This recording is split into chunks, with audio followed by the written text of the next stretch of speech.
Cheers, guys. Epix 911, welcome to the Tuesday, July 25th, 2017 edition of VR News. Let's jump right into VR News, starting with this first story. Facebook today indicating that the next few updates to their 360-degree streaming service are going to include several new features, like live 4K streaming for VR headsets, image stabilization, and a bunch more. And right around the same time of this announcement, Facebook released a list of several, what they're calling vetted 360-degree cameras, as well as software suites for content creators that want to ensure full compatibility with those new features. Facebook also states that these cameras and solutions are going to come with the, in quotes, live 360 ready logo on them so they can easily be identified. If you want to know a bit more, you can check out Facebook's media blog via the link in the description below. Next up, Mark Zuckerberg mentioned a new and upcoming form of input being developed at Oculus via a pair of hand tracking gloves. And at the time, we only had this picture. A 19-second video has surfaced. It was on a recent Michael Abrash blog post showing what appears to be the exact same gloves, except this time in action screen-wise. Now remember the original picture and all the cameras around it. Well, the reason for that tied to the statement from Abrash in the same post where he says, unfortunately, hands have about 25 degrees of freedom and lots of self-occlusion. Right now, retro-reflector covered gloves and lots of cameras are needed to get to this level of tracking quality. So clearly, the challenge is going to be bringing the solution down from this to a more consumer-friendly version, something that's likely going to still take a few years to accomplish, but hey, steps, progress, made by others, hacking away in labs while we go about our business. And this story, I often joke about my parents' generation, the old baby boomers, having to hide their geekiness, but that is based on mostly truth. Even though it was baby boomers like Gygax and of course Noel Bushnell, they took the first big steps in pushing gaming mainstream because it was anything but during their lifetime. It was only my generation, Gen X, for whom being a geek began to be an acceptable mainstream option. So when I see stuff like this is Tiny Trax, I get an immediate burst of nostalgia, and I think of those baby boomers that came before, the ones where I joke they had to hide their hobby from partners and family. You know, the guy maybe putting on his toy train engineer's hat and then heading downstairs into the basement away from the prying eyes of his family. Well, that was all something that literally happened. Now, based on the review, the game appears to be more than just a track builder and simulator. It also involves a ton of strategy based on the write-ups, learning to get better, and the review points out getting better is worth it to see the full range of what the game has to offer. Stuff like boosters, inside turn knowledge, and of course, track design. They also mention it is a game that requires multiplayer to really shine because of the AI, for the AI racers, not being exactly top notch. And that's a common thing in games. The more you crank the difficulty, all it does is just makes the AI that much more perfect. It doesn't really introduce good AI that can at least fake flaws or lapses in judgment and all that type of stuff. It's available for PlayStation VR, $19.99 US. We talked about Bigscreen 2 weeks ago, some of the changes coming to it, but another update is bringing what they are calling the Cinema Update. Now, it's going to include high fidelity, 1080p seamless at 30 frames per second, real-time streaming for up to 4 people in a multiplayer environment.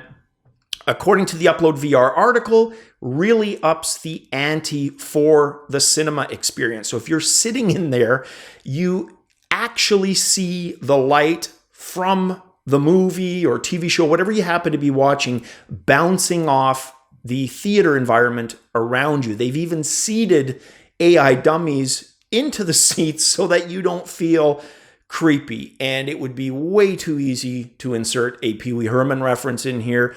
Personally, I like the guy, so I'm not going to do that. Also, with this update, no more third-party plugins required for desktop audio streaming. Now that is natively supported. Future updates also hope to bring the total up beyond the 4 that you can currently have in a multiplayer environment. You can get Bigscreen for free on Rift or Vive via Oculus Home or, of course, Steam. This next story. On my recent cross-continent pilgrimage, guys, I drove through Stephen King's Bangor, Maine, and his books were a huge part of my growing up. Right there, along with fantasy, along with science fiction, it would be King's horror. Now, at the San Diego Comic-Con, with the correct Maine license plates was a very creepy-looking school bus. It was built by Sonny Boy Entertainment specifically for Warner Brothers for exactly one purpose, to kind of bring the It from Stephen King to VR life.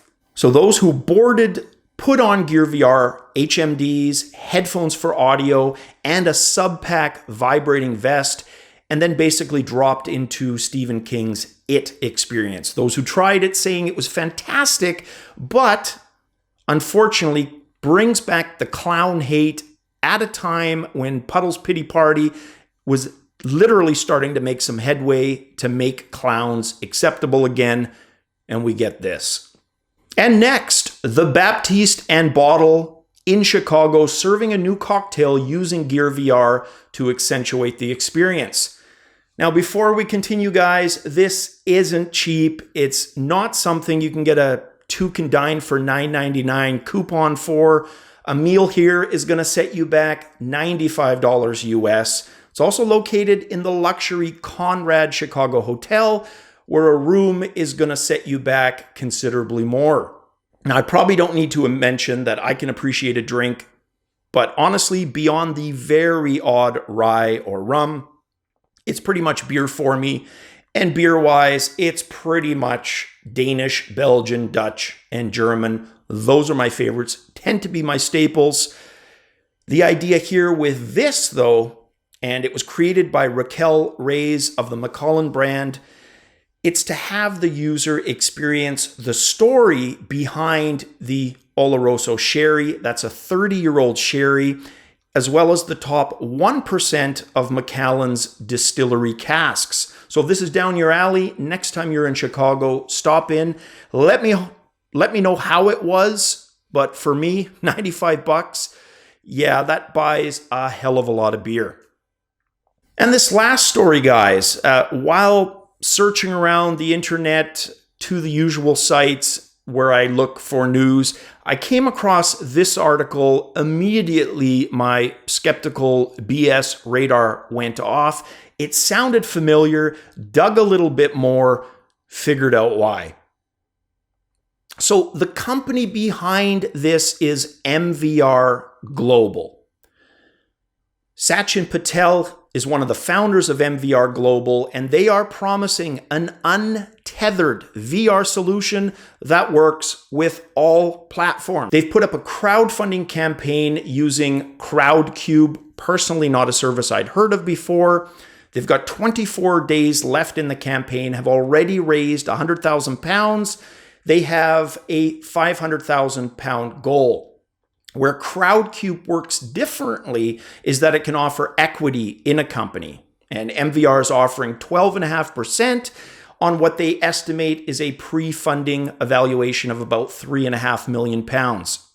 Now, I've said I'm a skeptic by nature, guys.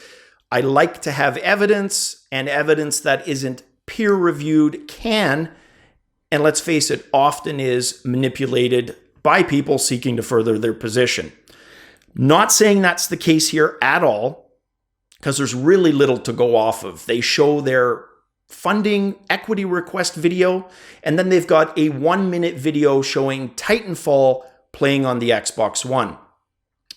But all in all, I've got serious questions that need answering and concerns that this is nothing more than just bending stereoscopic to their will. And I've seen nothing here to convince me that user interfaces in games are going to work, various forms of locomotion are all going to work seamlessly, or interactions in the game aren't going to pose considerable issues or challenges. At best, I can see maybe a handful of games working without tweaking or considerable overhauls. To me, it seems to function similarly to how Vorpex functions. And hey, for some, Vorpex is fantastic. It allows them to play many of their favorite games in something I would describe as being between native VR and non-VR. But let's remember Vorpex devs, their own admission. They state very clearly they do not feel that Vorpex is a consumer-ready product for many of the reasons I pointed out earlier. I also want to point out something strange in the VR Focus article, and again, not accusing them of anything, just that what they didn't report was they had an article October 18th of 2016 on the very same topic when MVR was trying to crowdfund via Kickstarter. Now, they were not successful. They raised roughly £15,500 and yet had requested $150,000 at the time. Now they're asking 3 times that amount. So I'm just curious why VR Focus mentioned none of that. So am I skeptical about this? It's pretty damn obvious. Hell yeah, I am. And the reason is I hate seeing scams. Again, not implying this is one, just saying I haven't seen enough to convince me that it's anything but a Vorpex type software solution crammed into an HMD piece of hardware. For many people, that could be good enough, but for me, no, not good enough. Well, guys, that is it for the news on this Tuesday. As always, guys, cheers.